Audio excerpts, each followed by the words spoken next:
à administração pública, e é por isso com muita honra, com muito gosto, que convido para encerrar esta Prediction Broadband Summit o Ministro das Obras Públicas, Transportes e Comunicações, Engenheiro Mário Lino.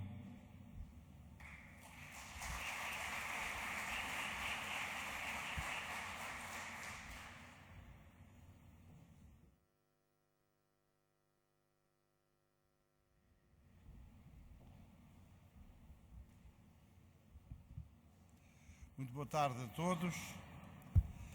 Senhor Presidente da Associação Portuguesa para o Desenvolvimento das Comunicações, minhas senhoras e meus senhores. Como é do vosso conhecimento, o Governo português tem vindo a desenvolver ao longo do seu mandato uma aposta estratégica na modernização da sua rede de infraestruturas tecnológicas.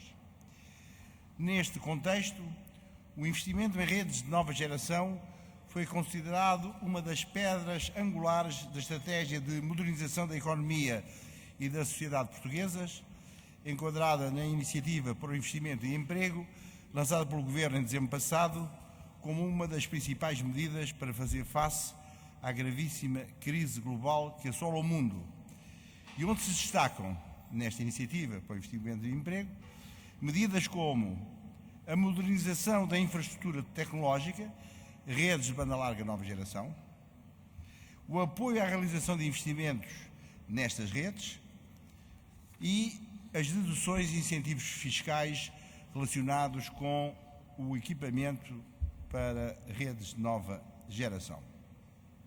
Ou seja, o conceito foi olhar para a crise também como uma oportunidade para acelerarmos a modernização do país. E esta área das telecomunicações, e em particular o investimento em redes de nova geração, afigura-se ao Governo como uma medida acertada para esse objetivo. Na sequência destas orientações e decisões, o Governo aprovou um programa de promoção do investimento em redes de nova geração como prioridade estratégica, de forma a garantir o acesso a produtos e serviços tecnologicamente inovadores pela generalidade dos consumidores. A definição de prioridade para este investimento é acompanhada de um plano que posiciona no tempo um conjunto de iniciativas com vista a garantir o desenvolvimento destas infraestruturas, designadamente tendo como objetivos ligar a redes de nova geração, até ao final deste ano, 1,5 milhões de utilizadores. Todas as instituições públicas do ensino superior e politécnico, toda a rede pública de hospitais e centros de saúde e todas as redes públicas de museus e bibliotecas. E até ao final do ano que vem, todas as escolas de ensino básico e secundário e todos os serviços públicos de justiça. Apesar das atuais redes de banda larga já suportarem serviços com elevados débitos, contribuindo desta forma para uma melhoria do bem-estar dos cidadãos, quer a nível social, quer a nível económico, a permanente evolução de serviços e aplicações com velocidades elevadas tornará as redes existentes insuficientes para ir ao encontro da satisfação das crescentes necessidades e aspirações dos consumidores, sejam eles empresariais, sejam eles individuais, que pretendem mais e melhores serviços. Com as novas redes, abre-se o caminho à eliminação de todas as barreiras à instalação em edifícios de soluções ópticas associadas às redes de nova geração, devendo o desenvolvimento dessas infraestruturas garantir o acesso por parte de todos os operadores à rede de condutas e demais instalações relevantes das entidades detentoras daquele tipo de infraestruturas de subsolo. E o Governo já legislou nesta matéria, como aliás tinha comprometido. Estes investimentos são essenciais para garantir um setor forte, gerador de externalidades positivas, nomeadamente investimento em setores adjacentes, como software, a multimédia, a engenharia de sistemas, bem como para combater a infoexclusão. Mas há que ter em consideração que, apesar de todas as infraestruturas já existentes no território nacional, existem ainda zonas do país em que o mercado não chega. Dois dos principais fatores críticos para a viabilidade empresarial de projetos de investimento em redes de comunicações eletrónicas são, primeiro, a densidade populacional, que determina os custos de levar a rede a essas localidades, e o segundo, o rendimento per capita, que determina o potencial de receitas geradas pela rede. A conjugação destes dois fatores permite identificar dois tipos de regiões: as zonas urbanas e do litoral, em que pelo menos uma das duas variáveis é claramente favorável, sendo expectável que os mercados por si só conduzam ao desenvolvimento de redes de nova geração, e as zonas rurais e do interior, onde nenhuma das variáveis é favorável, não sendo de todo provável que alguma vez se venham a implementar redes de nova geração nessas zonas rurais sem iniciativa pública. Esta realidade já gerou no passado um país a duas velocidades em zonas em que o mercado resolve versus as zonas sem concorrência. Mas o Governo não quer que ninguém fique para trás, em particular num setor crítico para o desenvolvimento do país. As redes de nova geração constituem, neste sentido, um instrumento gerador de oportunidades económicas de formação e desenvolvimento a que queremos que todos os portugueses tenham acesso. Lembro que o Governo lançou no passado dia 27 de maio o primeiro concurso para redes de alta velocidade em zonas rurais, no caso concreto para a região centro, e nos próximos dias procederá ao lançamento dos concursos para as zonas do Alentejo e Algarve e para a zona norte, e a que seguirão também os concursos para as regiões autónomas dos Açores e da Madeira. No entanto, e tendo a percepção das potencialidades que o uso destas redes proporciona, a aposta do Governo nas redes de nova geração não é apenas uma resposta tática aos desafios colocados pela maior crise económica dos últimos 80 anos, mas como parte de uma estratégia integrada para mudar o modelo de desenvolvimento do país, estratégia essa, aliás, ancorada no plano tecnológico. Sabemos que ao promover este investimento, que a infraestrutura em si seria insuficiente, mas sabemos também que essa infraestrutura era chave para abrir novas possibilidades. Precisamos, por isso, de dotar o país com redes de telecomunicações mais avançadas, com serviços mais inovadores e em modalidades que permitam um acesso generalizado por parte das famílias e das empresas. Foi dessas possibilidades que se falou ao longo desta conferência, e foram essas possibilidades que ficaram patentes no estudo que em boa hora foi promovido pela APDC. Esta conferência e o estudo sobre o impacto económico e social das redes de nova geração são mais um importante contributo da APDC, na linha de tantos outros, para a dinamização do debate em torno das enormes potencialidades e benefícios que estas redes geram. Falemos então das possibilidades abertas com as redes de nova geração. O estudo identifica algumas possibilidades claras: novos serviços e formas de funcionar, com um impacto direto e indireto de 3 mil milhões de euros, ou seja, 1,8% do PIB português, centrados em áreas que estão no cerne das preocupações atuais da sociedade e em linha com as megatendências que vão formar o mundo do futuro: a saúde e a assistência social, a mobilidade e a logística, a justiça e a segurança. O que o estudo e as aplicações apresentadas nos mostram não são soluções isoladas.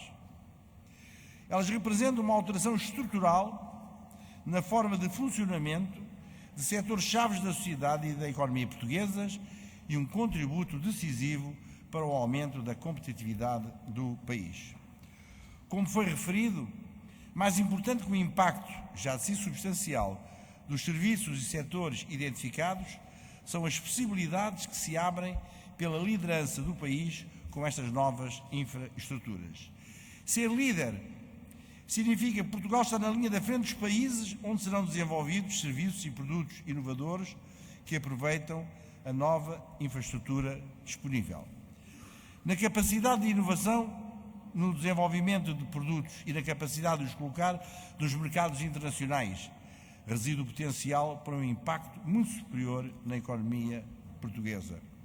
Ser líder significa também que aqui em Portugal aqui em Portugal, criar clusters de indústrias intensivas em conhecimento, pois é de transmissão de conhecimento que tratam as redes de nova geração, capazes de atrair investimento estrangeiro e de gerar empregos qualificados, para além dos impressionantes 15 mil empregos identificados no estudo. Finalmente, ser líder significa também ter o engenho e as necessárias condições de contexto para desenvolver novos modelos de negócio e de inovação social, permitindo novas formas de criação de riqueza e novas formas de enfrentar problemas que afetam a vida dos cidadãos. Estamos, portanto, a falar de uma mudança de paradigma de caráter estrutural. Estamos a materializar verdadeiramente a economia do conhecimento e a colocar Portugal num novo ciclo de crescimento assente em setores de maior valor acrescentado. Mas estamos também a falar de uma mudança de paradigma ao nível da inclusão social e participação cívica, com novas formas de acesso aos cuidados e serviços necessários a uma vida mais longa e mais participativa, com novas formas de organização e participação na resolução dos problemas que afligem o país no seu todo, mas também as mais pequenas comunidades, e com interações sociais mais ricas, mesmo à distância, tão importantes num mundo cada vez mais globalizado, não só na economia, mas também nas relações sociais e na mobilidade dos cidadãos. Mas, atenção, estas mudanças de paradigmas estão longe de estar garantidas. Exigem capacidade de mobilização e inovação por parte do setor das tecnologias de informação e comunicação, mas também dos restantes setores e da sociedade como um todo. Exigem que as redes de nova geração sejam vistas como uma plataforma para todos e não como uma propriedade de alguns. Como tenho várias vezes referido, terá de se equilibrar a necessidade de remunerar quem investe com a necessidade de premiar quem inova e cria. Torna-se também essencial desenvolver um contexto favorável ao nível das políticas setoriais e da regulação, assim como ao nível da qualificação da população, para que os cidadãos possam interagir melhor com novas formas de entender as coisas e aumentar a sua receptividade a nova forma de fazer. O Governo tem contribuído com todo o seu empenho e continuará a contribuir para que, neste contexto, promovendo a disseminação das tecnologias de informação e comunicação a todos os níveis da sociedade, dê o exemplo no lançamento de novos serviços na administração pública e na criação de quadros regulatórios e de financiamento propícios ao investimento e à inovação. Daí as medidas que atrás anunciei já tomadas pelo Governo. Mas são exemplos claros do que acabo de afirmar: o apoio a linhas de financiamento para a realização de investimento em redes de nova geração ou os apoios no âmbito do CREN para o desenvolvimento de novos serviços assentes nestas mesmas redes. Note-se bem, o cumprimento integral dos objetivos definidos implicará o aparecimento em território nacional de uma indústria capaz de satisfazer as necessidades nacionais e mesmo de uma componente importante do mercado internacional. É por isso que, com as medidas promovidas, estamos a privilegiar o apoio ao desenvolvimento de serviços que deverão ser fornecidos sobre a rede e que deverão ter partido da transmissão de alto débito proporcionado pelas fibras ópticas. Procuramos, neste caso, fazer nascer e desenvolver uma indústria mais emergente, focada em áreas menos materiais e proporcionar ao mercado serviços avançados com a maior brevidade possível. As capacidades das fibras ópticas vão despoletar uma dinâmica de surgimento de aplicações e serviços que até hoje não existiam ou estavam restritos apenas à área da intervenção das grandes empresas. O nosso objetivo é claro. Queremos que os portugueses sejam dos primeiros cidadãos europeus a ter os benefícios destes investimentos e do acesso a estas tecnologias. A nossa estratégia nesta matéria é também clara. Queremos estabelecer em Portugal um cluster industrial com uma componente nacional importante e com uma participação internacional que consubstancie verdadeiras alianças multinacionais para enriquecimento das capacidades nacionais e agilização do acesso aos mercados internacionais. Este cluster deverá tirar partido do avanço de Portugal em termos de redes, surgindo como uma vantagem competitiva a nível internacional, oferecendo, nomeadamente, a GPON on a Box, que será uma rede chave na mão com todas as componentes, desde as fibras às tecnologias ópticas e à própria instalação, e serviços avançados e que poderemos oferecer também no mercado internacional. Feito todo este esforço, compete agora aos atores do setor afirmarem-se como os verdadeiros protagonistas desta revolução tecnológica, mobilizando-se e mobilizando outros para o desenvolvimento dos serviços e modelos de negócio que permitirão concretizar o potencial da infraestrutura e materializar os impactos sociais e económicos identificados no estudo e demonstrados nesta conferência. Só assim construiremos um presente e um futuro melhores para Portugal. Muito obrigado.